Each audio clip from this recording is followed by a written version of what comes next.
So maybe if we move on to the beginning of the application process and some of the things that they are going to be looking out for, and one key one perennial aspect that's always comes up in the interviews is commercial awareness, which is a big focus area for firms. Yeah.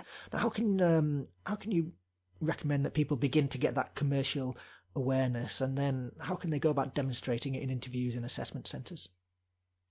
Well, you know what? A common misconception is that being commercially aware means reading the Financial Times on the day of your interview. And I can tell you from personal experience that is absolutely not the case.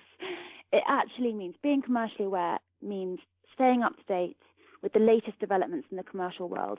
But not just that, you also have to be able to view situations from a commercial perspective. You also have to know the business of your clients, and you also have to know your clients as individuals.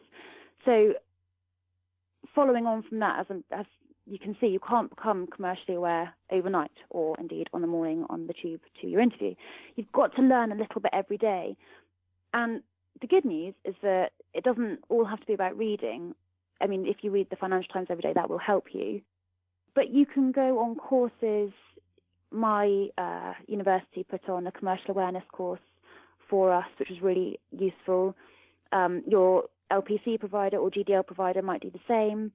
Make use of the online videos, make use of the online tutorials. Radio is a good one as well.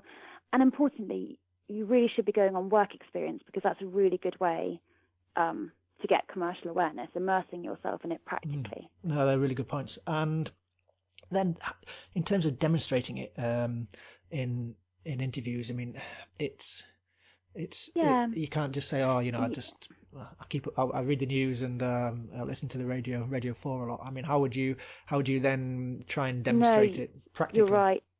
Yeah. Well, I think that you need to be able to demonstrate it not just at interviews and assessment centres, but also at the application form stage. It's at every single stage of the application process. So say you're in a group exercise and you've been given a scenario as a group, and you've been asked to come up with a proposed course of action for whatever. If you can voice the commercial consequences of your group's proposed course of action, you'll really set yourself apart from the other candidates. So looking at things from a legal perspective is what they want you to do, but it won't impress your interviewer half as much as if you can also have a comment, just a little comment about the commercial aspect as well. So if I give you an example, say your scenario is your client is looking to acquire a development site, and say your client wants to turn it into a supermarket, and they might give you some legal documentation to look through, and you have to propose a way forward. You could voice the question something like, do you know if there are any competitor supermarkets nearby? Does it show anything on the plan?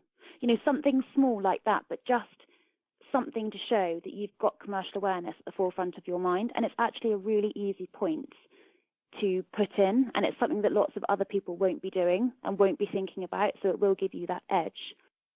Also, so that's sort of how you could demonstrate it in group exercises, but in the interview, you're probably going to be asked commercial awareness type questions. One of the quite common ones is, what are a law firm's main expenses? And you know what, I've asked this question to students before, and I found that on the whole, it's answered really, really poorly. I mean, the firm wants you to demonstrate that you're commercially aware because they want you to be able to provide relevant advice to clients, but they also want you to be commercially aware because the firm itself is a business. And this question, what are a law firm's main expenses, tests your commercial acumen in relation to the firm. So if you do get that question, which I would say most people perform really badly on, and it's so easy to get right because you can just prepare it in advance. If you can't remember anything else on the day, remember PPP, people, property, professional indemnity insurance. I've set out a full answer to the question in the book, which includes all the other expenses a law firm has and expands to discuss how firms can reduce their costs to maximise profits. And you know what, it's these little extras that are so easy to prepare that will get you noticed and will just mean that you're streets ahead of the person that's going into the interview after you.